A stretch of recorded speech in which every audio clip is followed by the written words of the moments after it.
A chill North Atlantic wind howled through Invergordon Harbor, Scotland, stirring rusted bollards and frothing icy waters. In an isolated pier at the deepest point of the harbor, a massive Type 45 destroyer, Hum's Guardian, lay silently at anchor, a forsaken steel behemoth. It had been stranded there for 3 long weeks, plagued by a critical propulsion system, failure, abnormal vibrations, and loss of transmission power in the main reduction gearbox that had stumped the naval base's best engineers. Spare parts were scarce, the original blueprints were obscure, and the complex structure at the heart of this over 30-year-old ship seemed an unsolvable mystery, driving morale throughout the Royal Navy's maintenance department to its lowest point. The news, like a cold sea mist, quietly spread to the nearby town of Invergordon. At the end of town, in the Sea Anchor, a noisy, warm, and ale-scented tavern, old John McCrae sipped a glass of warm whiskey while listening to the sailors. Veterans and dock workers around him discussed the immobilized warship. "I hear the Defender is still down there," an old fisherman, reeking of fish, slammed his beer glass. Those white-coated engineers from Portsmouth, armed with a box of precision instruments, toiled for days, but ultimately left in disgrace. "They say the old man's heart is failing, and there's no hope." Another man chimed in, "That's right. The guys at the base are helpless too. Young people these days only know how to face computer screens. Unlike us back then, armed with a wrench and gloves, relying on listening and feeling." John McCrae was nearly 70, his graying hair meticulously combed. His hands, deeply scarred and calloused, and his blue eyes, still as sharp as a hawk, bore the deep marks of his long career at sea. He listened silently, his fingers unconsciously twirling along the side of his whiskey glass. Defender. The name resonated in him, stirring a memory that had been buried for decades.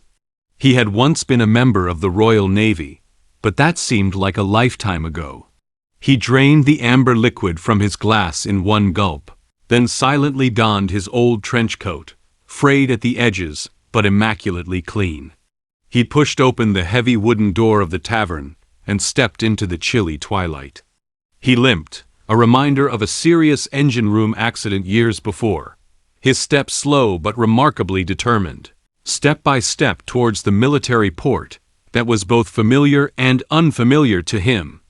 After a tedious ID check and a lengthy wait at the gate, he was led by a young guard to the inner checkpoint separating the dock area. A young naval lieutenant, Alan Fitzgerald, emerged with a frown and an expression of impatience. He was erect, his uniform perfectly ironed, and his face carried the unquestionable authority that befitted his age and rank, along with a hint of irritation from days of stress. "What can I do for you, sir?" Lieutenant Allen maintained a formally polite tone, but his sharp eyes scanned John's plain clothes, his slightly lame gait, and his weathered features, assessing the purpose of this uninvited visitor. "My name is John McCrae."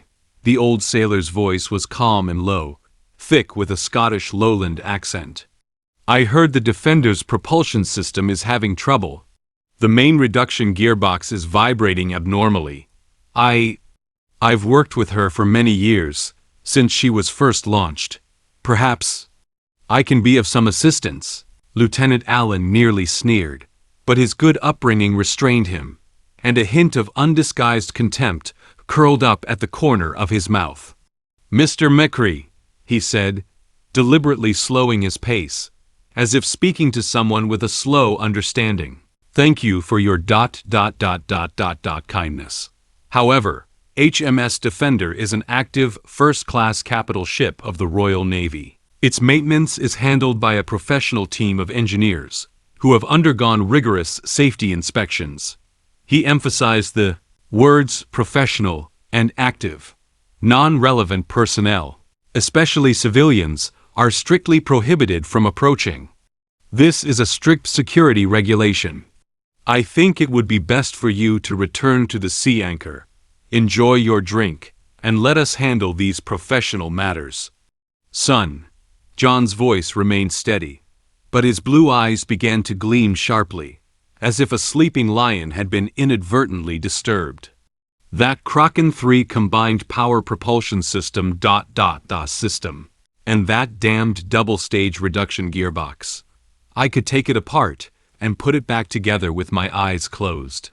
It has a main linkage balancing valve, located behind the third access port on the port propeller shaft, and it was flawed from the original design. Sir! Lieutenant Allen suddenly raised his voice, interrupting him impatiently. The lingering politeness on his face vanished, replaced by an offended irritation. I've made it clear. This is not a place for retired sailors to reminisce or flaunt their outdated experience. We have modern procedures and regulations. Everything you say could involve military secrets. Please leave immediately. Otherwise, I will no longer be polite and have the guards escort you out. He stepped aside, his arm pointing stiffly in the direction he had come from, a firm, dismissive gesture. John gave the young man a deep look, a gaze that seemed to penetrate his arrogance, revealing the tension and ignorance beneath. He glanced again at the distant, familiar silhouette of the defender, now even hazier in the twilight. A complex mix of emotions flashed through his eyes, a deep sense of loss, a heavy sense of helplessness, and a touch of easily wounded pride. He didn't argue, or even utter another word. He simply nodded slightly, pulled up the collar of his coat, turned and returned along the cold, slippery path. Limping, he slowly disappeared into the thickening sea fog, his back looking strangely lonely. A few hours later, the Defender's captain, Rear Admiral Richard Bryce, a veteran with graying hair and tired yet still sharp eyes, returned to the ship from a deeply frustrating inter-service video conference. On the other end of the call, both the technical commanders at Naval Headquarters and the civilian experts brought in from Rolls-Royce, faced with the complex data being transmitted, remained at a loss for a remote solution to the nagging problem, repeatedly insisting that more time and more data were needed.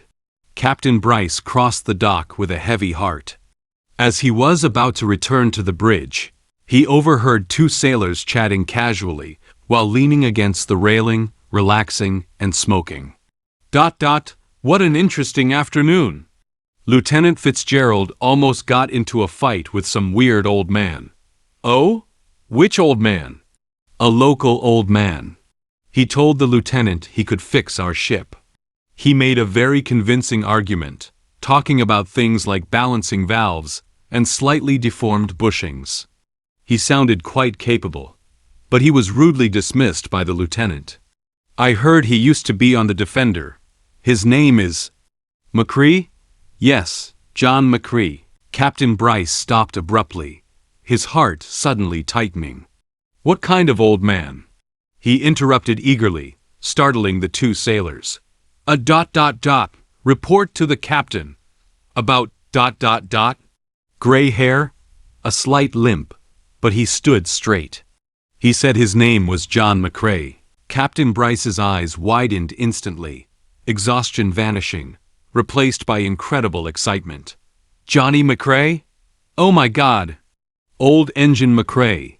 He's still alive. He's in Invergordon. He turned and practically trotted towards the bridge, shouting to the stunned lieutenant beside him. Right now! Right now! Check! Every veteran named John McCree in Invergordon. Search through all the files. Quick! Prepare a car immediately. 2 cars. You and you follow me. The Navy's efficiency was on full display at this moment. Less than half an hour later, 2 Army Green Land Rover Defenders, their warning lights flashing, carrying Major General Bryce and 4 heavily armed, solemn-looking Marines, sped along and abruptly stopped in front of a nondescript stone cottage covered in vines at the end of town. Major General Bryce took a deep breath, adjusted his cap and coat, and personally stepped forward, knocking forcefully on the heavy wooden door. Old John opened the door, his aged yet still robust features outlined by the warm light inside. Seeing the captain, his star-studded captain, standing at the doorway, his expression brimming with excitement, and the soldiers behind him, armed with rifles, his face showed no surprise, only a deep calm. "Johnny McCree?" Bryce's voice was filled with incredible joy and deep respect, even trembling. "It's me, sir." "Long time no see," John replied calmly, his eyes glancing at the star emblem on Bryce's shoulder. "Richard?" The midshipman who always chased me around the engine room with his endless stream of questions. "It's me. Oh my God, it's really you." Rear Admiral Bryce was so excited he practically hugged him. 40 years ago, when the Defender was launched for sea trials, you were the youngest and most advanced engineer on her first chief engineer's team. You knew every bolt, every pipe, every breath and heartbeat of her. I just urgently reviewed the sealed historical archives. The material defect report and temporary improvement plan for that flawed interlocking balancing valve were discovered and submitted by you. The scanned copy of the original blueprint, sent from headquarters, still has your signature on it. J. McCrae. Crystal clear. John smiled faintly, as if recalling a distant memory. It seems someone still remembers those antique blueprints. "Mr. McCrae." Rear Admiral Bryce straightened, his expression becoming extremely serious, even pleading. "On behalf of the Royal Navy, on behalf of the Guardian, and the entire crew, I offer my sincerest and deepest apologies for Lieutenant Alan Fitzgerald's extremely rude, foolish, and short-sighted behavior this afternoon. We desperately need your help. Fleet Command has issued a death order. Would you, for our old friend's sake, please come aboard your ship once more?" John was silent for a moment, looking over the captain's shoulder out the window toward the harbor, where his youth, passion, and an entire era lay. Finally he nodded, his voice quiet but remarkably firm. "Find me some old work clothes that fit. Also, I need a set of Glasgow brand metric fine adjustment wrenches. I hope you still have them in stock." Under Lieutenant Allen's gaze, filled with shock, shame, embarrassment, and a complex mix of emotions, old John once again boarded the Defender. His familiar steps trod the deck, each steady and resolute, as if the distance of time had never existed. He refused the suggestion to go directly to the conference room to review the report, instead heading straight for the heart of the problem, the engine room, hidden deep within the ship's hull. His old yet steady hands caressed the cold, familiar steel pipes, like a pianist touching keys, with an almost sacred understanding. He held his breath, listening to the subtle hum of the main gearbox, feeling the temperature differences between the different pipes with the back of his hand, and even leaning over to smell the faint odor of lubricating oil. "It's not the mechanical damage to the linkage valve itself," he muttered, as if speaking to an old friend. "It's the third auxiliary balancing duct underneath it. It's a chronic problem, material fatigue. The mismatch in thermal expansion and contraction coefficients at low temperatures cause the internal bushing to slightly deform and seize, disrupting the harmonic balance of the entire system. Give me a No. 17 Glasgow spanner, a high-intensity flashlight, and 2 strong, obedient young men. Under everyone's breathless gaze, in the cramped, greasy, and stuffy maintenance room, old John instructed 2 sturdy sailors on how to operate the system with dexterity rather than brute force. Beads of sweat beaded his wrinkled face, but his eyes were focused and bright. After nearly an hour of meticulous manipulation, with a dull, pleasant sound of metal loosening, followed by a smooth, steady, and powerful roar of the engines, the stubborn problem that had plagued the Guardian and brought shame to the entire naval base for 3 weeks was completely eliminated. The massive ship seemed to tremble slightly, regaining its vitality.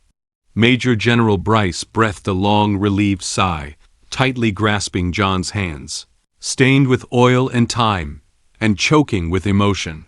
"Thank you, Johnny. You saved her. Again." John simply smiled wearily, but contentedly, wiping the sweat from his brow with his sleeve. "She's like a stubborn old maid. Sometimes she can get a little mad, but if you really understand her, you know how to soothe her." As for Lieutenant Alan Fitzgerald, he received a formal, stern reprimand signed by Major General Bryce himself, and was ordered to apologize to Mr. John in person with the utmost sincerity. His career was undoubtedly cast a heavy shadow. Old John declined all material rewards, taking only a weathered, worn engineer's overalls embroidered with the Defender's insignia as a souvenir. When he finally left the dock, the code flag, a symbol of the highest respect, was hoisted from the highest signal mast atop the Defender's massive hull. Simultaneously, a long, resonant, and powerful whistle pierced the chilly sky of Invergordon Harbor, a rare gesture of gratitude and respect from a warship, outside of formality, for a vital figure. The slumbering steel behemoth, with its loudest voice, offered its deepest, deafening tribute to the veteran sailor who truly understood it and breathed new life into it. In the chill wind, old John McCrae stood straight, his steps seemingly less unsteady. He didn't look back, merely raised his head slightly, braving the salty North Sea breeze, as if he had never truly left this sea, this port, this steel behemoth, into which he had poured his youth, passion, and wisdom.